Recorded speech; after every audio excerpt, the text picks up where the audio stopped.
giant. Yeah. So the stock room was the entire basement, 10,000 square feet, Sure. filled with stock shelves. And this was at the advent of the beanbag chair, which was a tremendous. You guys have AI. Science had recently invented the bag. Oh. Science is that, what if we make a chair that has no shape? It could just be whatever your ass does to it. Yeah, sure. So, my friend George and I, who was also one of the stock boys, it was also the advent of ABC Wild Brother Sports and cliff diving. So. Oh, no, Acapulco? Acapulco cliff diving, my brother. We would pile up the beanbag chairs. Of course you would. Climb to the top of the stock shelves, and half gainer, full gainer, double twist, flip. Here's the thing about beanbag chairs. They are not adhered to the ground in any way. So if you hit wrong, you'd fire one across the floor. And one day I wiped out about $1,000 worth of aquariums. With fish or empty? Once I hit them, empty. Okay, sure. Now, a normal situation, if it wasn't maybe your first job, you might tell somebody that a terrible mistake had been made.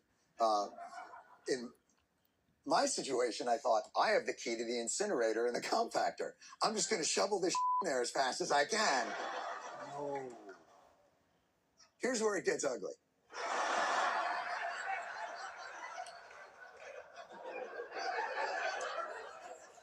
My boss at the time, the assistant manager at the Woolworths, is my older brother. Well, you couldn't just go to him and say, I up, and what do I do? What kind of relationship do you have with your family? What? Share a vulnerable moment? No. Oh. I was one of these. I think I just destroyed a bunch of this stuff and tried to throw it in the incinerator. And he was like, well, tick-tock, mother. Punch your card and go home. And I was let go by. Have you ever been fired by someone? Went home for a consoling dinner, and there they were. No. Pass the mashed potatoes, traitor! How dare you, sir?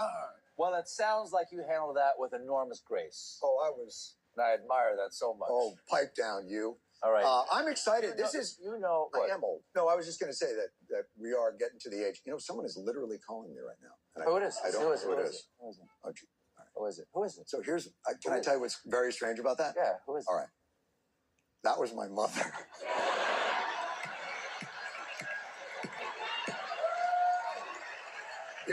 She's 92 years old, so in 5 more years, she'll be CBS's target demographic.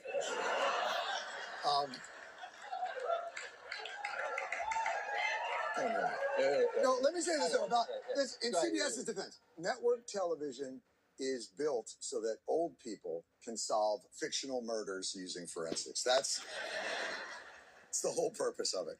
So she must have heard me. Yes, talking about my brother. She was going to call and just go, oh. Yeah, the mommy senses were tingling. Where are you? So you now, sir, as I leave this, the CBS family, the Paramount Skydance family, you now are the only person in the corporation left in late night. Good luck. You are. There used to be more of us. Now it's you. That's chilling. On Monday, this coming Monday, you're going to be the only one in late night for the CBS Paramount Skydance Corporation, and I am happy for you. Here's the only saving grace that I think that I have is that I don't think Trump has cable. I really think I think it's a network thing. I don't think it's basic. But let me tell you something. And I truly mean this.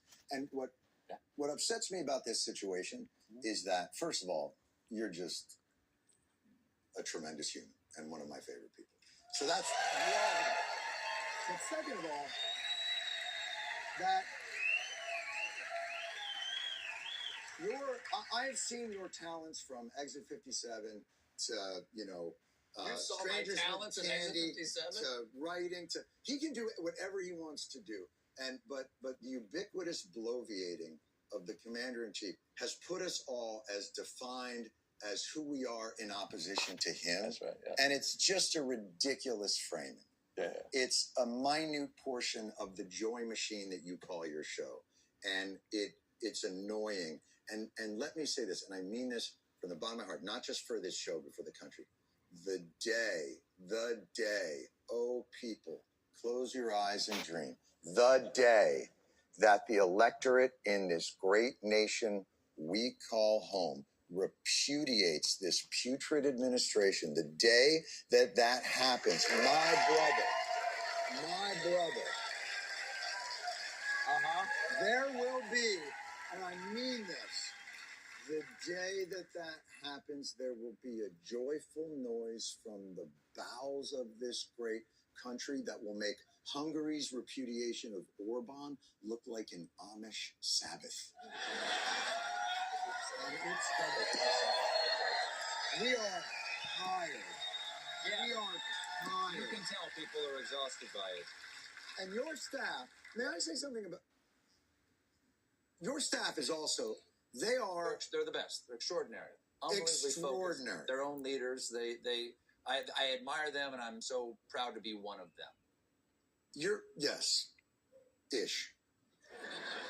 But the other thing about them is they are so game. You were kind enough to lend me your desk when I wasn't having a show, and you always said, if you ever get a wild hair about something, sure, come by the show and we'll throw something together and we'll do something. And I lived under the desk for a while, and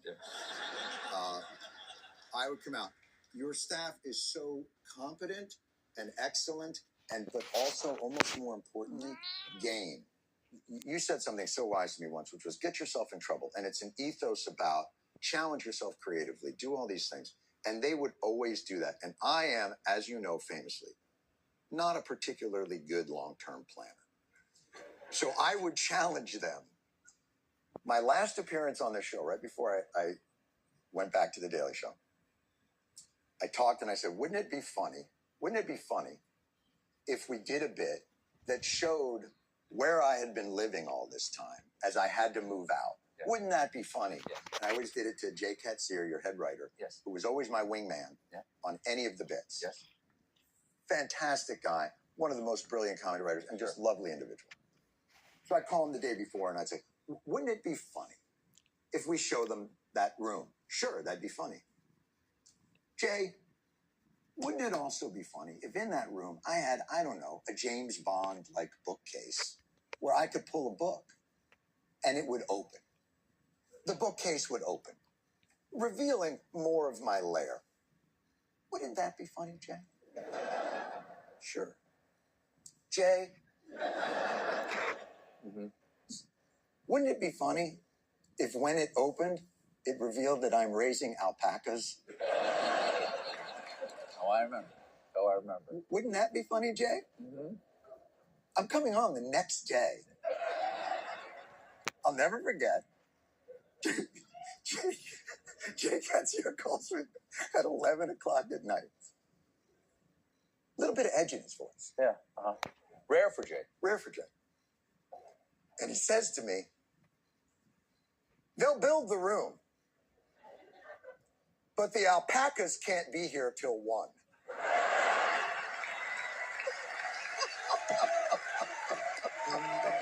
That's why you're in show business. That's why you do one of these shows. And that's why this show is the best. And you're the best. And you know what, Steve? Hold on.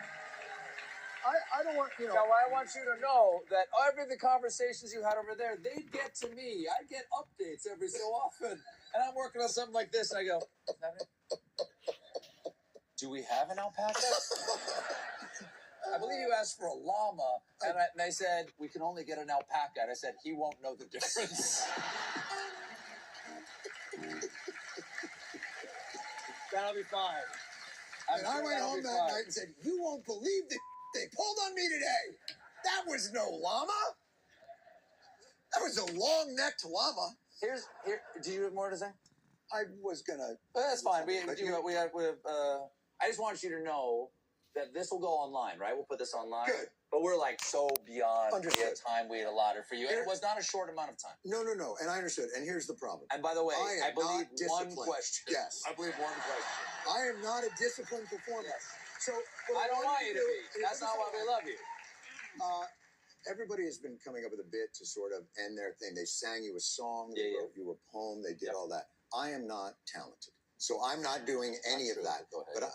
And also, why do that? An ephemeral wind of nothing that blows away like humbug. No, you deserve something tangible, something that you have earned. You deserve a gift that befits the sacrifice and work that you have put into this show, and that can show you the life you can lead and the life that I am leading now that I'm not really in show business.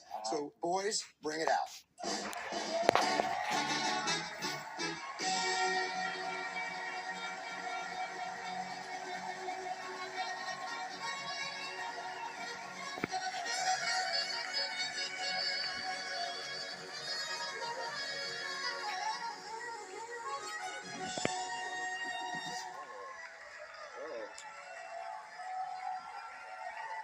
Whoa.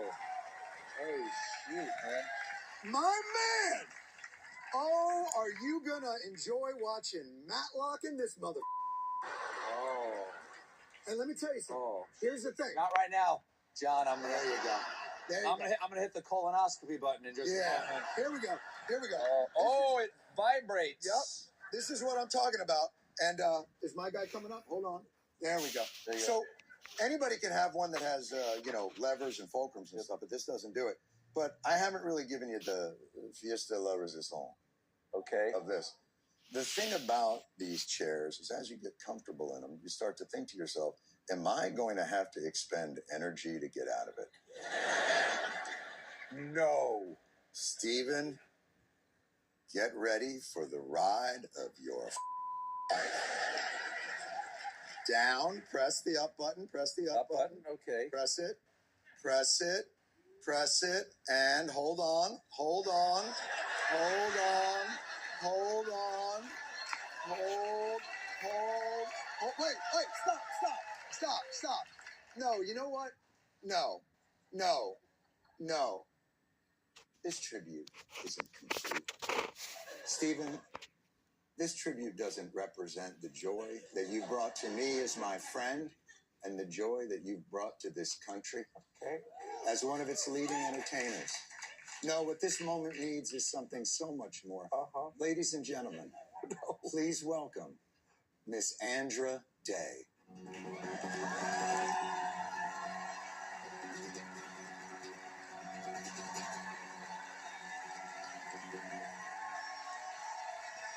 And I'll rise up, I'll rise like the day. I'll rise up, I'll rise unafraid. I'll rise up, and I do it 1,000 times again.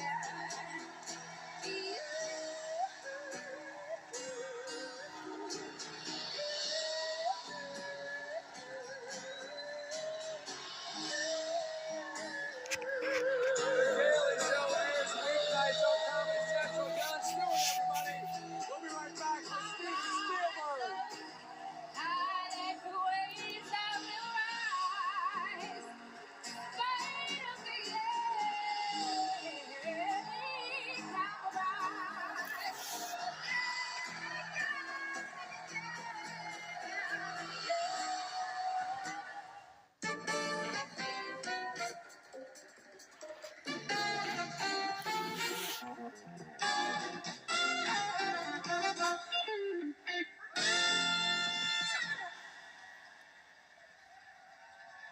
Here's what 4 weeks under a muslin cotton blanket actually does to the allergies you thought were just part of sleeping. Week 1. You wake up and your nose isn't completely blocked for the first time in months. That's because most blankets, polyester, microfiber, even bamboo, are dense, synthetic, and warm. The perfect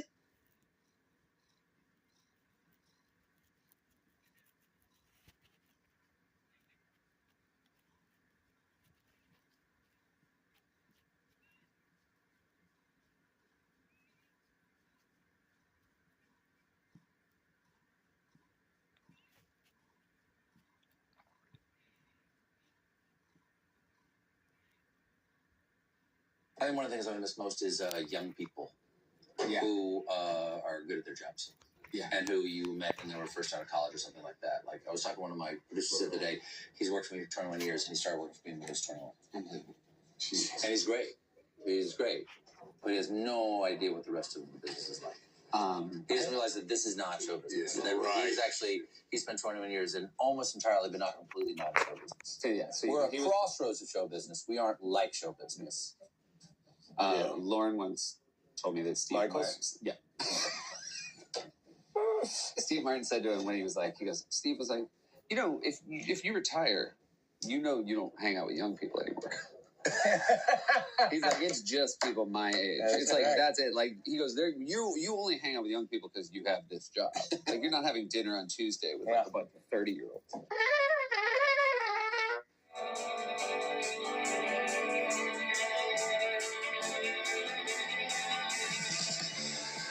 So here we are, very guys. close to that. Yeah. This is unlucky episode 13 of Strike Force 5. At least we know what the bad luck is. Okay. Oh, rolling. All right. Well, we got Jimmy Fallon. We got John Oliver. We've got Seth Meyers. I'm Jimmy Kimmel. And the man of the hour, Mr. Stephen Colbert. Stephen Colbert. Fine. Thank you very much. Very, very much. And I also, before we begin, I want to thank our sponsor, Mint Mobile, who has made a sizable donation to World Central Kitchen, Stephen's preferred charity. He's been raising money for World Central Kitchen over the last couple of months, auctioning off the items, and you can still. What do you think went for the most? What do you think went for the most? Tickets to your last show? Yep. How much? $110,000. 2 tickets. How are you feeling right now? What are we right now? We are. You and I. We were all on the 8th to last show. In other words, we had 8 more shows. Now we have 7.